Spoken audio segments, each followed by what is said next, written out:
We now continue with Smurf. I've seen people share Russian stories here before, but I don't think they truly capture what Russia is like.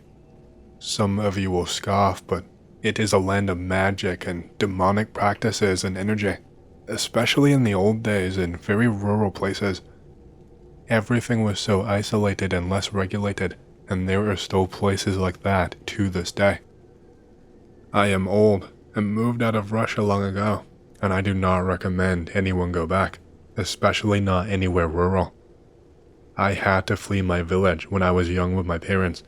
I will do the green text. I am Russian guy.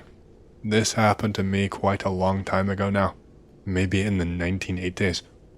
I used to live in a very small village in the remote parts of Russia. It was out in Yakutia, if you are familiar. Everyone knew everyone. The whole village was not really big, and I could literally walk a little bit and see everyone in this village. We all relied on each other to trade and fish and farm. The village was so tiny, we did not even have a school or a hospital. We had some people with basic medical knowledge, but we had to travel a few villages over to go to school. I was a teenager at the time this first started, maybe 13 years old or maybe 14 years old. It was a long time ago, so the memories are a little bit blurry. When I was not at school, my friends and I would spend time out in the woods around our village. The woods up here were massive. It was almost like the village was in a clearing, is how big the woods around were. That's how remote this place was. We would spend the days exploring through them and seeing what we could find.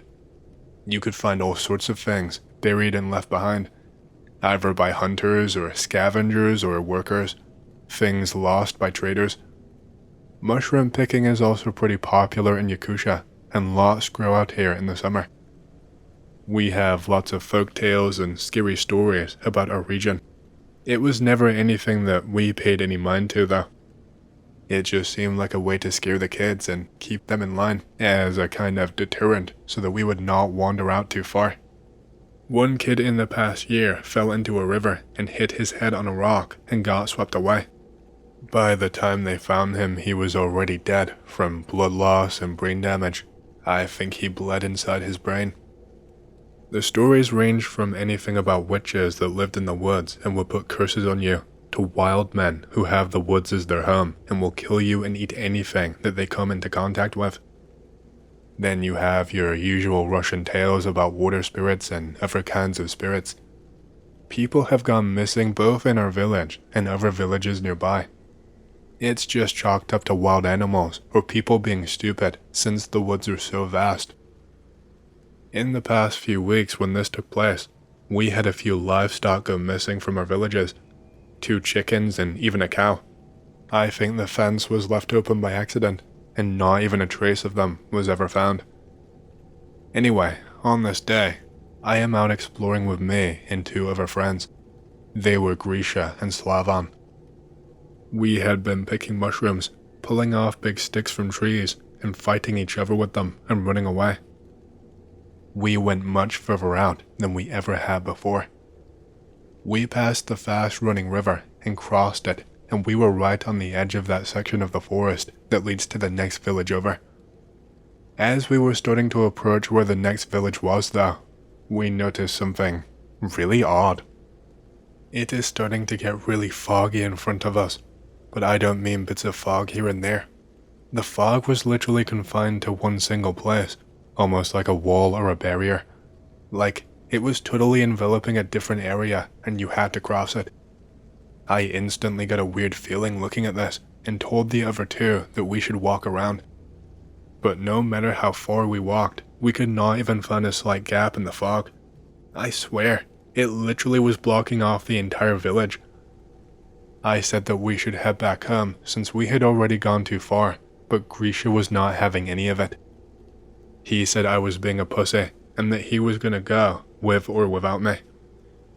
Grisha looks at Slavan, but Slavan shakes his head, and so Grisha just sprints into the fog on his own. When he runs through it, he almost leaves an imprint in the fog for a few seconds, like in a cartoon. Like, We can see the outline of his body, like the fog was more like a cloud, or even a big wall of candy floss. And that was it.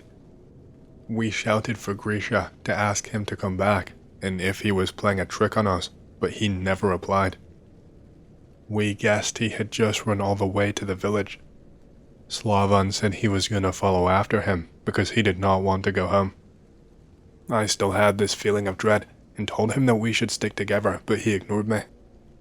This time, when he entered, I could have sworn I heard something. I could have sworn I heard Grisha shout something, but once the outline of Slavan faded away, the sounds just cut off. I approached this fog wall and told myself I was just being silly. I reached my hand and held it there. I held it there for maybe 30 seconds and told myself that I was being scared for no reason. And then, all of a sudden, I felt this burning pain shoot up my hand and through my arm. It feels like it is on fire, and I yank it back out. I start smacking it on the ground and rolling around, feeling like it was on fire. But there was no damage at all. It was just the worst pain I had ever felt. I decided to go back home. Once it hit nighttime, I could hear people gathered outside in the main square of the village. There was a pretty big commotion, and eventually, my mother came and got me from bed. She told me that I needed to come outside. Slavan and Grisha's parents were up on the wooden platform. The mothers looked to have been crying really hard. My mother explained that neither of the two boys had come home, and they were deathly worried. She asked me if I had seen them since I was out that day. I said that we all explored far into the woods, but that I was too scared to go with them to the next village. I said it was too foggy to see anything. Both the fathers and a couple of other men were armed with rifles and were preparing to go out searching. They did not want to leave it until light in case they were injured somewhere, either from a fall or from animals. I went back to sleep after they left and awoke to another commotion. Only one of the men came back. He looked traumatized. He had cuts all over his body and looked like he had just come back from a war. My mother tried to shield me away from the sight, but I wanted to know what happened to my friends. The men told me they had crossed the fog. They said it was blocking the river so they could not see past that area. He said he pressed his ear up close and he could hear some horrible sounds that frightened him. He said he could hear screaming like someone was burning alive. The men immediately rushed in, thinking the two young boys were in danger. The man followed them in, but only put his head inside. He could not even finish telling us what he saw. He just started crying and writhing on the ground like he was mentally afflicted. He was almost full on wailing while his wife cradled him and told us that something got the other men. My mother very quickly ushered me back inside after that. There was lots of talk in the village over the next few days about leaving. A few people packed up and left that very night. My father wanted to stay, and so did other people. They said they were determined to defend the community, no matter the threat. Many had been born here and were prepared to die here. That's the Yakutian way, stubborn to the end. I was not allowed to go out into the woods alone anymore. Trade became less. None of the remaining kids were allowed to travel to school. A few scavengers went there and around. They said that same fog was still there. They said it was much closer than the river. Said it was moving towards the village. They said it was weird because it was more like a wall than actual fog. They said it did not make sense with the weather, that it should have dissipated by now. No matter heavy rain or sunshine or snow, that fog just kept creeping in. One hunter told the village a weird story. No one believed it though. They thought it was another one of those campfire tales or folklore stories. He said he saw some weird animals wandering around those woods. He said he saw a deer with an extra eye, dogs with extra feet and legs.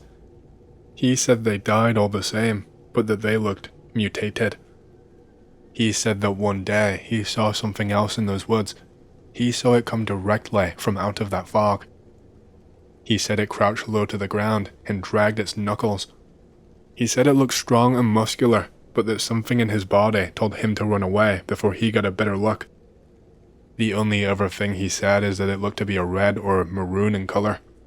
Again, we thought he was nuts and trying to scare us, which was an asshole thing to do, especially considering what had happened recently. Within a week, the fog had reached the trees bordering our village. Everyone in the village felt that same dread coming from it, but no one could explain why. That man who came back from the search, he has been acting really weird. His wife says he is not himself. He just stands and looks around outside. He apparently never goes to sleep. He is always itching at his skin until it becomes raw and bleeds.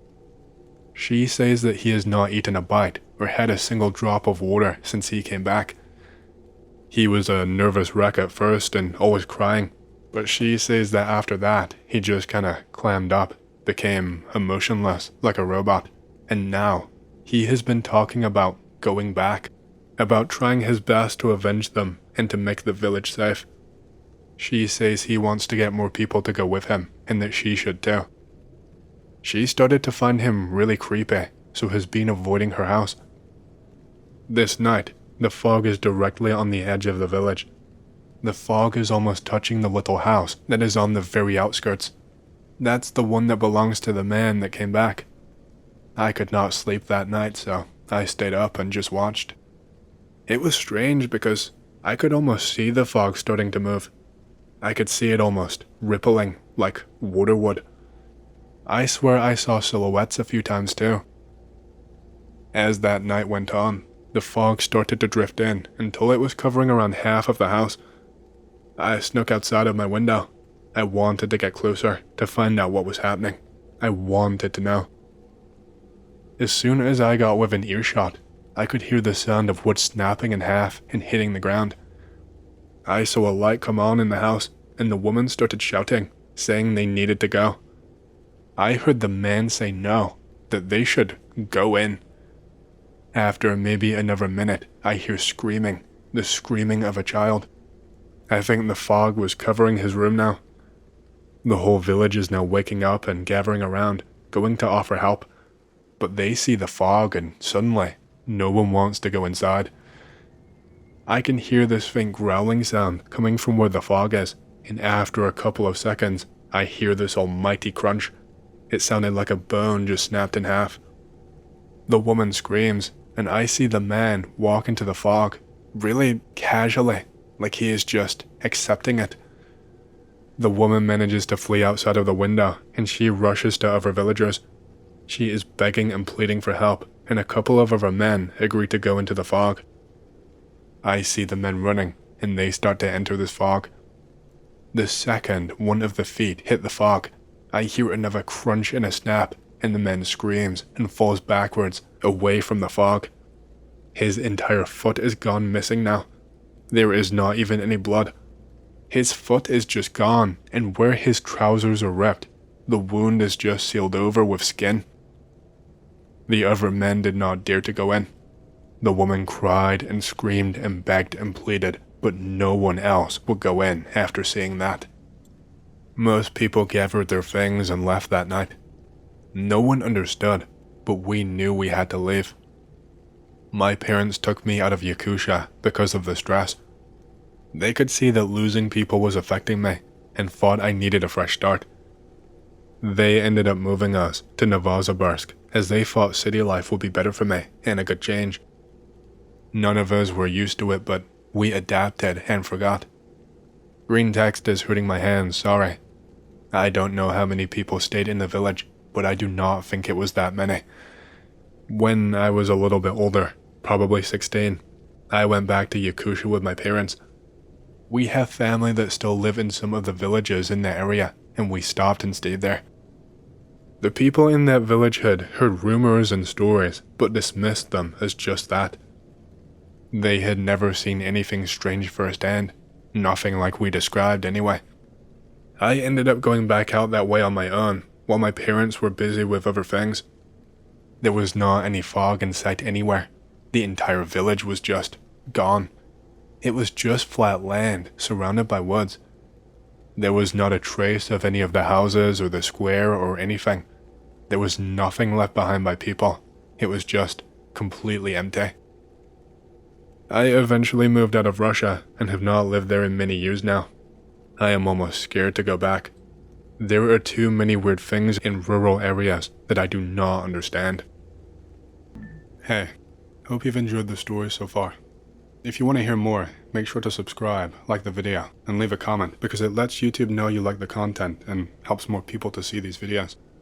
My next big goal for the channel is 100,000 subscribers, and as a celebration, I will be doing a Q&A video once we hit that goal. Thank you, and back to the stories. I was no older than 14 when I first met Morgan Woodward. At first, we only saw each other occasionally, but before long, she was showing up at my house every evening. She would throw rocks at my window, fully aware my parents did not like her, and wait until I peeked out, smiling. To be honest, I never really enjoyed spending time with her. I don't think any of the neighborhood girls did. There was something strange about her, something in her eyes, a look that made it impossible to say no. I would avoid her at school, but it only took a few summer nights before sneaking out my window to meet her became second nature. She would stare at me in silence for a few seconds, then nod and start walking. "Come on, Emily," she would call over her shoulder if I lagged behind. "If you stay quiet like that, I am gonna rip your tongue out with pliers." Then she'd just laugh.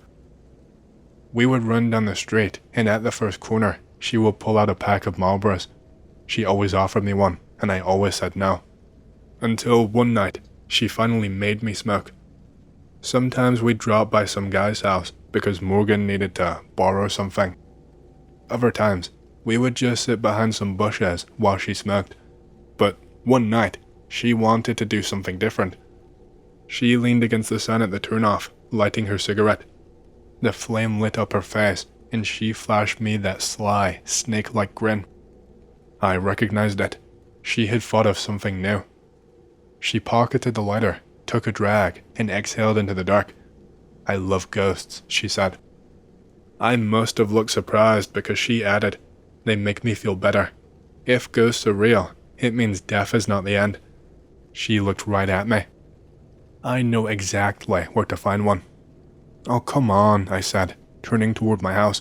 "You can make me do a lot of things, but you are not making me believe in ghosts." "It's okay to be scared, Emily." I stopped. She narrowed her eyes. She had that crooked smile still on her face. "There's this place on Magnolia, a really old house," she said, her grin fading. "The windows are all smashed, and the yard is totally overgrown. You know the one?" "Yeah," I said. "You know what they say about the guy who used to live here?" I took a breath. She grinned again. "Of course you do." She started walking and I followed along, slower than before. "The guy from the corner store told me the story," she said. "They found the guy dead with no wounds and no signs of illness. Just gone. Like he aged 100 years overnight. He was only 28 years old." We stopped at the next street. 2 boys biked past us and Morgan winked at them. Magnolia was just ahead. They found a Ouija board and other weird stuff in his house. Said he was a Satanist or something. She looked back at me. "You ever use a Ouija board, Emily?" I shook my head. "Didn't think so," she said with a grin. "Billy had one. We used it all the time. Not that he cared. He just wanted an excuse to invite me over." At the next turn, she pointed. There it is. A rotting 2-story house stood behind tall weeds. The paint was peeling away in strips. Morgan sped up and I had no choice but to follow. She stopped at the gate and looked at me. "You coming in?" I was like, "Morgan, it's late. I want to go home." She just responded, "Oh, come on. Try something new for once." I hesitated but then stepped forward. She reached through the gate and unlatched it. We pushed through the tall grass until we reached the porch. Morgan knocked on the door like she was teasing someone, glancing around with a giggle, and then suddenly went quiet. "I will let you do the honors," she said, nodding at the door. I just froze.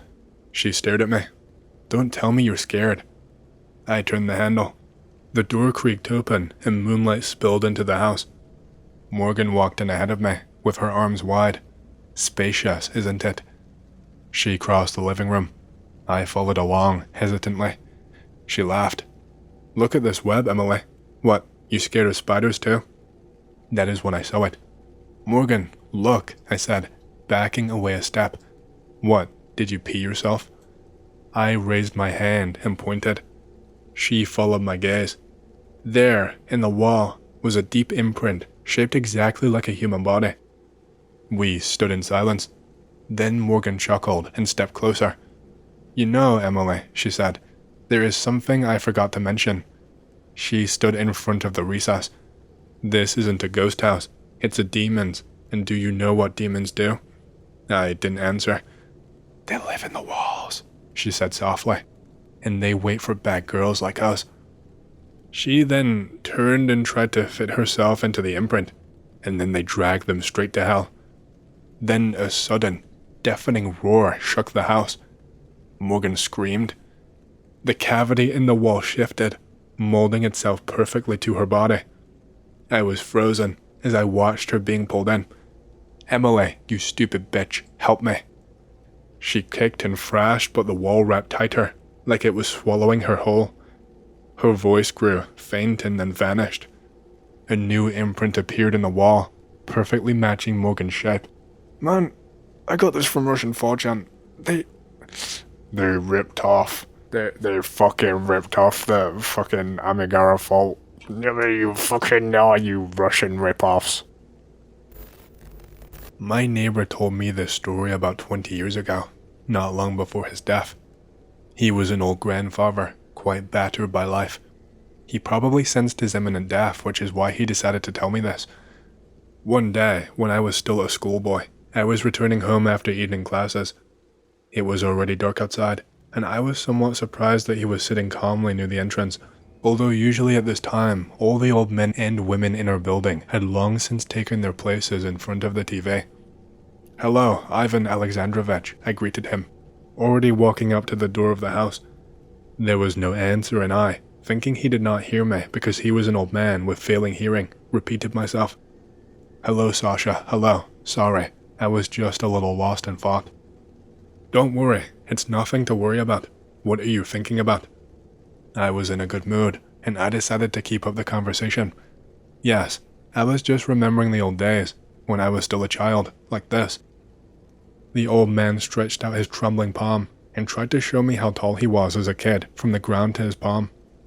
Sasha, do you have time? I would like to tell you something.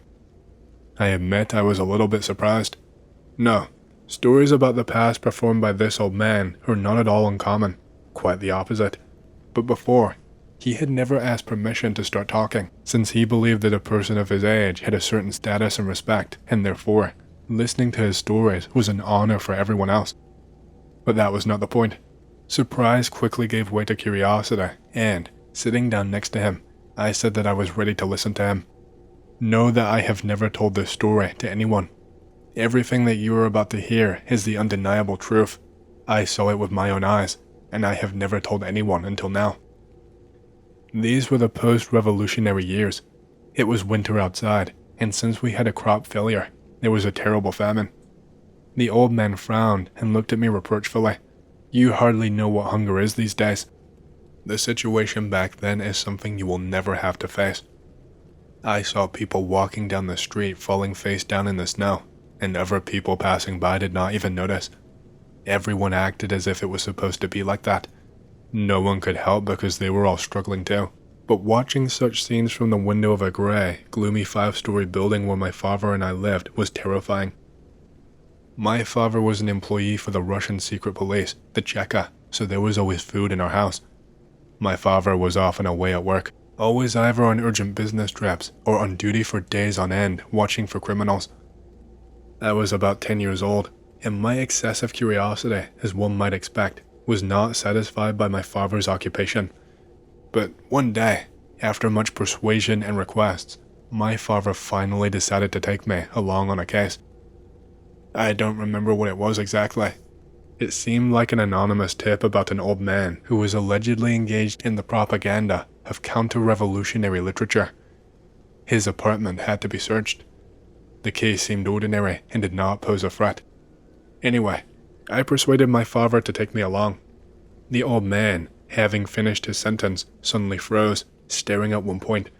He had a 1,000-yard stare. I tried to see what he was looking at, but soon realized that his gaze was fixed on nowhere at all. Yes. He, of course, did not want to take me, but I still managed to persuade him. And so, exactly at 6 a.m, he woke me up and told me to get dressed. I thought then that this was one of the happiest days of my life. I felt such a huge interest in this responsible and serious work, and so we got into the car that had arrived.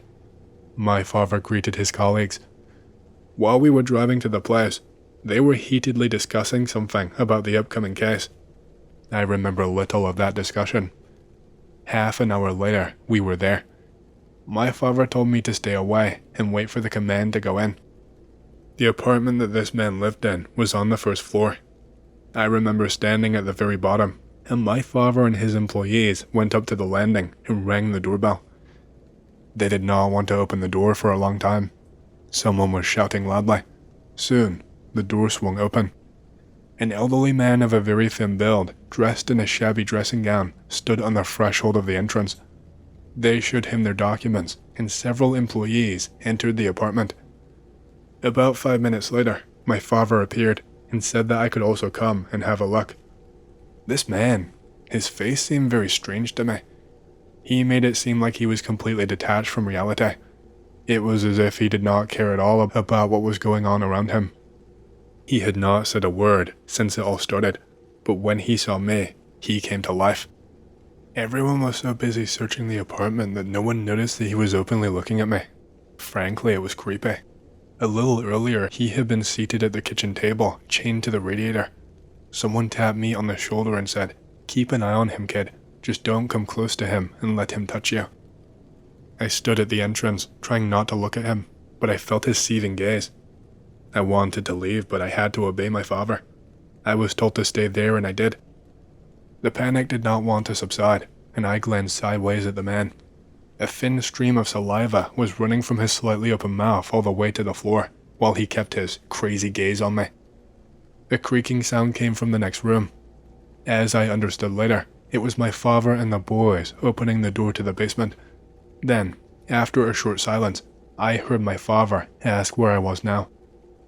As soon as I answered, I was ordered to leave the kitchen immediately. I looked again at the old man living here and was dumbfounded. An unimaginable grimace, a complete lack of reason, wild hatred and anger. A mangled hand reached for my face, but it was a few centimeters short. I felt foul breath and saw worn, sharpened teeth. A shot brought me out of my stupor. It was my father who came into the kitchen and shot the detainee. Someone covered the body with a rag. Someone ran out into the entrance. I still did not understand what was happening around me. One thing was clear. My father had saved me from something. In this confusion, I was left to my own devices again. The sight of blood spreading from under the rag was not pleasant. I hurried to leave the kitchen. My heart was still beating like crazy. I went out into the hallway and slowly walked along it until my gaze was drawn to the open basement door. The old man fell silent, and his wide-open eyes looked as if he was reliving all of that horror from his distant childhood. He craned his neck and looked down into the darkness. It took a few seconds for his eyes to adjust.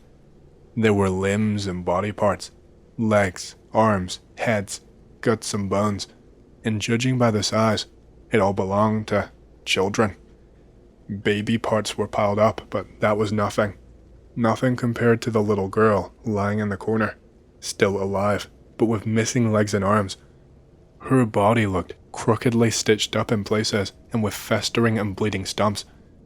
If you still have not figured it out, I will explain. The person who lived in that apartment was a real cannibal. To escape hunger, he stole children to eat them, and he did not like frozen meat. That is why he ate a small child, leaving them alive, all while he slowly ate them across the days and weeks. The girl, by the way, died soon after. I asked how he could possibly know such intricate details about what happened. I stuttered completely when I asked him because the story had shocked me so much and I was barely able to process it all. When more people arrived, my father said that he would take me home now, but I managed to pocket the notebook lying on the table in this apartment. I wanted to keep it for myself for, well, it doesn't matter. I quietly grabbed it and shoved it underneath my clothes, taking it with me. And later, when I finally had time to see what it was, I took it. It turned out to be a cannibal's diary, in which he wrote down all his methods and techniques for kidnapping children, as well as ways of cooking and storing meat. This notebook, it's still lying with me. Do you want me to show you? I looked at the old man and shuddered in surprise. His eyes, shining like those of a child who passionately wanted to share some terrible secret, were fixed on me. And surprisingly, even to myself, I really wanted to look at this notebook. He told me let's go, and that he would show me right now. He didn't even wait for my answer, he was just eager to show me. I heard a shouting suddenly coming from my window. It was my mother shouting. She was shouting and waiting for me to get home. I asked the old man to excuse me, and that I had to get home because my mother was calling. I asked if he would show me tomorrow. I was burning with curiosity and really did not want to wait. I was sad I could not see it right now. Of course, Sasha, of course, come by tomorrow. He sat back down and I rushed straight home. The next day, I waited for the long-awaited addition to the story I had heard and was simply burning with curiosity. I was walking home from school at a fast pace, and then, already approaching my entrance, I slowed down. There was a crowd of people at the intercom door. A police car was parked nearby. In the crowd, I saw people with cameras and microphones. Sasha, Sasha, come over here. A familiar voice rang out and I saw my mother. Come here. What happened? I asked, approaching. Ivan Alexandrovich died this morning, Mom answered. But there was something wrong in her voice. She sounded like she was shaken or disturbed by something. There were press at the scene and there was crime tape pulled everywhere. There was a reporter near us being filmed for TV for some city program, and I listened to him as he spoke. And right now, we are near the house where this morning, in the apartment of a deceased pensioner, many human remains and limbs were found. The examination has already established that all body parts belong to children from 5 to 12 years old. City cannibal. This is what they are now calling the deceased old man, although the fact of eating human flesh has not yet been established. A diary was found in the apartment in which the pensioner wrote down all his actions in detail. Police Captain Yuri Kravchenko will tell us more about this. The police officer shuffled over and began to speak to the camera. Today, at 9:30, the body of Ivan Alexandrovich Kurbatov was found. According to preliminary estimates, death was caused by a heart attack. The members of the medical examination team who arrived at the scene smelled an odor coming from the basement, where severed limbs and parts of human bodies were found. A diary kept by the suspect was also found. In it, he describes in detail how he lures children into his apartment for further reprisals. He mentions how he befriends them over many years and lures them in with stories before finally acting when their guard is down. And we remind you about the precautionary measures and educational work that must be carried out with your children. Namely, I did not listen any further, but just looked up at my mother again. She was still looking at me. Sasha, I was the one who discovered the body. I went down to ask for salt. I knocked, but the door was open. I went in and looked, and he was on the floor. His dentures were lying next to him, and his mouth was open. I looked closely, and his teeth were sharp, as if he had sharpened them with a file. I'm not gonna lie, that story tried too hard. If it ended with just the old man's story, would have been fine. But there had to be a twist. There's always a twist.